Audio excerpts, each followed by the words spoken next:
Superman, Batman, Homem-Aranha prendiam bandidos e beijavam a mocinha no final. Hoje, eles parecem mais interessados em beijar os bandidos. Quando você quer fazer uma inclusão por imposição, você gera um produto ruim. O intuito era mesmo lacrar nas redes sociais, mas a empresa talvez não esperasse reação tão contrária como de fato houve. Você acha que este episódio fez com que as pessoas sentissem mais desconforto ou mais compaixão? Meu irmão! Empresas lacrando é a maneira de dizer que suas campanhas publicitárias estão mais alinhadas com pensamentos progressistas ou valores mais liberais. É porque são pessoas que, por exemplo, querem obrigar você a falar todes. Só que é fácil notar que as empresas que adotam essas campanhas progressistas desempenham mal, financeiramente falando. Ele cancelou o Reliable Sources com o Brian Stelter. Esse cara é um cara socialista para cara. É uma verdadeira limpeza na CNN. Também existe o termo Go Woke, Go Broke, que traduzindo e abrasileirando, poderíamos dizer que significa quem lacra não lucra. É aquela velha ladainha. Quem lacra não lucra. E com relação a isso, eu sempre tive uma opinião formada. Quando as empresas mudam obras artísticas ou produtos que anteriormente tinham um público mais conservador para um tema completamente libertário e de esquerda, acontece o que já estamos acostumados a ver. A mídia irá falar sobre o assunto durante muito tempo. O negócio foi tão feio que o próprio banco teve que publicar uma carta pedindo desculpas ao agronegócio brasileiro. Então essas empresas conseguem lucrar muito, mas não necessariamente com dinheiro, e sim com notoriedade. Pois como disse no meu vídeo anterior, essa estratégia de ser falado, independente de ser de forma boa ou ruim, é muito utilizado por pessoas poderosas para manipular o mercado a seu favor. Tem que tomar cuidado com isso, porque às vezes lacrar dá dinheiro pra caramba. É uma forma de você levar o conhecimento a mais gente daquele personagem, né? Entretanto, conforme eu ia pesquisando sobre o assunto, acabei notando que as coisas não são tão simples assim. Essa estratégia, e sim, é uma estratégia, consegue gerar lucros de diferentes maneiras. E dá um exemplo de benchmark de uma marca que assumiu mundial isso. Mas claro, eu também encontrei provas cabais de que nem sempre as empresas saem no lucro quando abordam temas políticos envolvendo movimentos sociais. Então assim, pra mim é uma coisa que pegou e por esse motivo eu tô fora. E é justamente isso que comentaremos nesse vídeo. Veremos juntos os dois lados da moeda, de como as empresas ganham dinheiro se posicionando politicamente. Também vamos ver como elas acabam usando a estratégia de forma errada e se prejudicando no processo.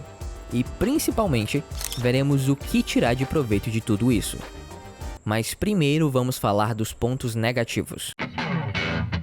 Devo dizer que produzir matérias e fazer postagens que contradizem as crenças de seu público conservador não é a melhor estratégia publicitária. É o famoso papel higiênico da esquerda. Especialmente quando você está com problemas financeiros. Disney passa por problemas de gestão e queda das suas ações só aumentam. Será um grande flop? Não é incomum encontrar pessoas boicotando produtos por irem contra suas ideologias. Um caso específico dos Estados Unidos foi com a cerveja Bud.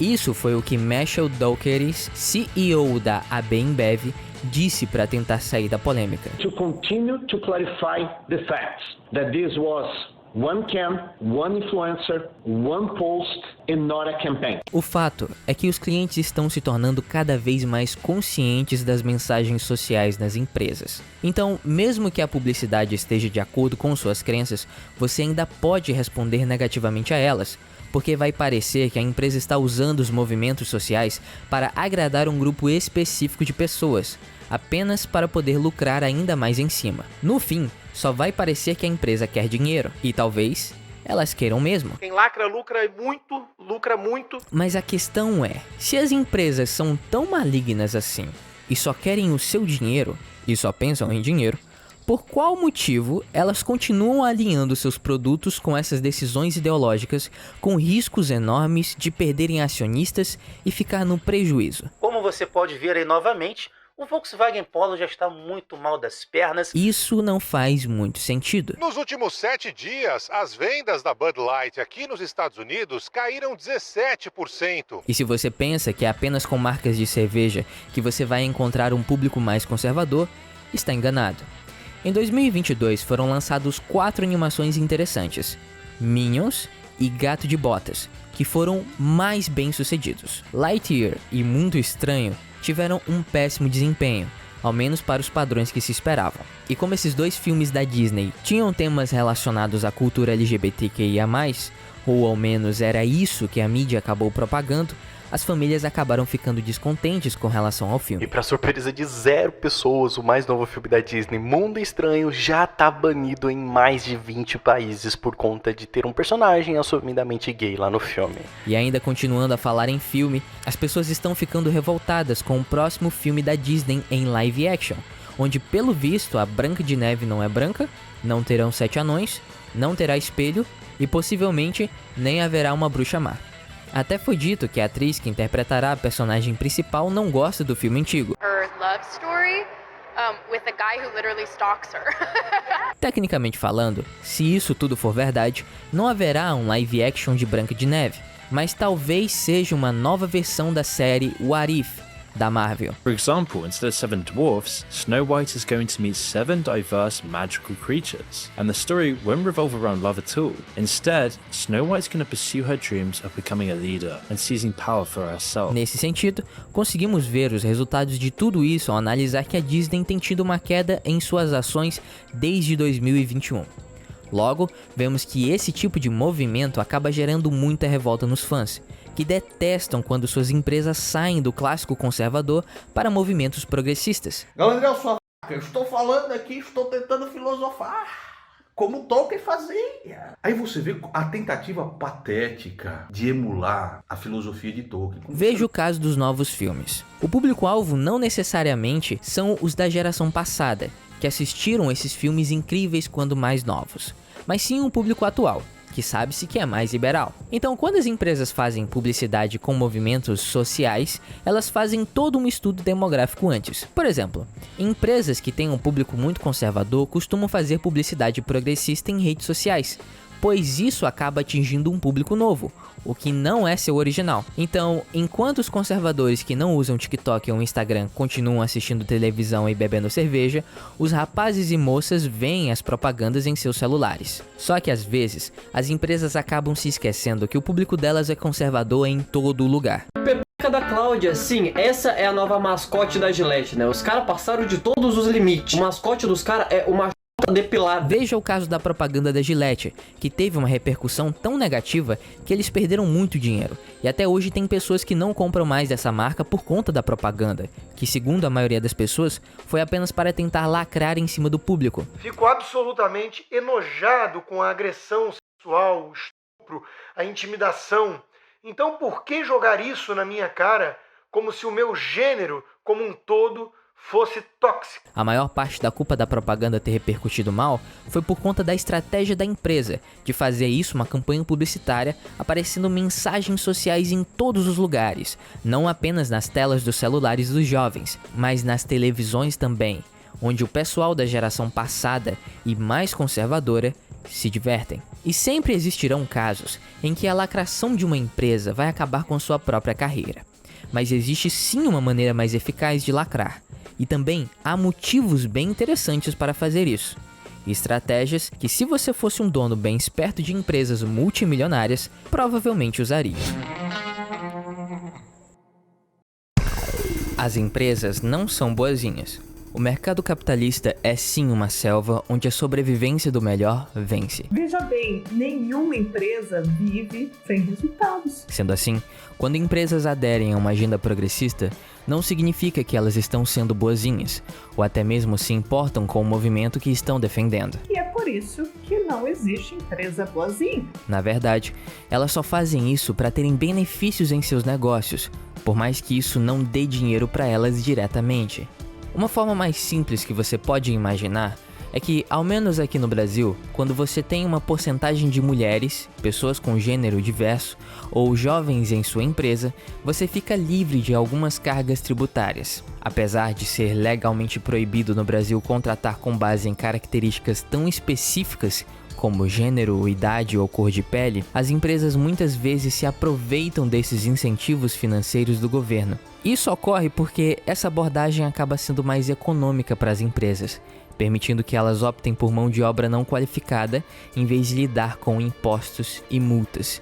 Um exemplo disso, na prática, é o que aconteceu com o submarino que afundou. A propósito, tem vídeo disso aqui no canal onde analiso se é certo rir desse tipo de situação. Mas uma das coisas que eu não citei naquele vídeo foi sobre o fato da mão de obra ser tecnicamente desqualificada. Os donos da empresa contrataram apenas jovens inexperientes, pois eles não queriam dar espaço para senhores de 50 anos.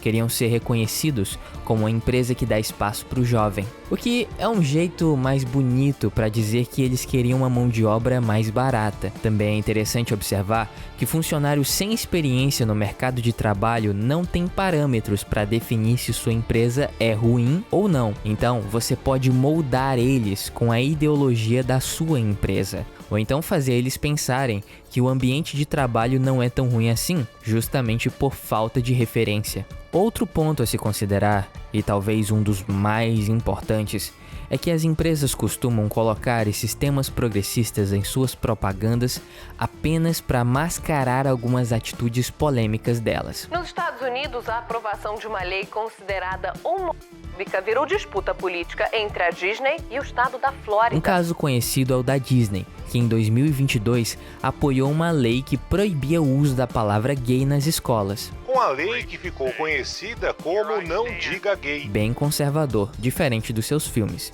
E ainda falando sobre mascarar suas atitudes ruins, a maioria dos diretores de filmes lacradores usam uma desculpa infalível para não serem demitidos das grandes companhias. Como viram que a galera tava reclamando do filme, vamos inventar que quem tá reclamando, todos que estão reclamando são então misóginos, homens horríveis. E aí o estúdio começou a fazer o quê?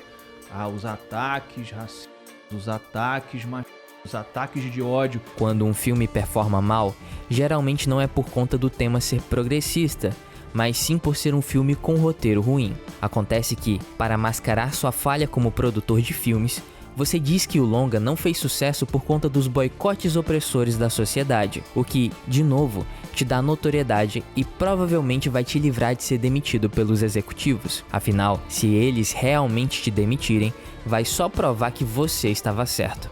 Mas o fato é que, sim, quem lacra, lucra. Existem alguns casos onde empresas e artistas utilizam uma agenda progressista para lucrar muito.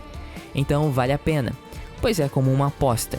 Se você fizer certo, sua empresa ou produto vai ter muito sucesso. Um estudo feito pela Rolling Stone, na verdade mostra que empresas que se posicionam costumam gerar mais lucro do que aquelas que permanecem neutras. Um exemplo é a United Airlines, que planejou que a metade de seus funcionários iniciantes fossem mulheres e também pessoas negras. É claro que ela enfrentou pedidos de boicotes, mas a empresa aérea performou muito bem de 2022 para cá. E uma empresa de fast food, Chick-fil-A, completamente alinhada com a política progressista, está se saindo ainda melhor, apesar das tentativas de boicote. E com relação a filmes, quando eles têm temas progressistas e são bons, todo mundo adora.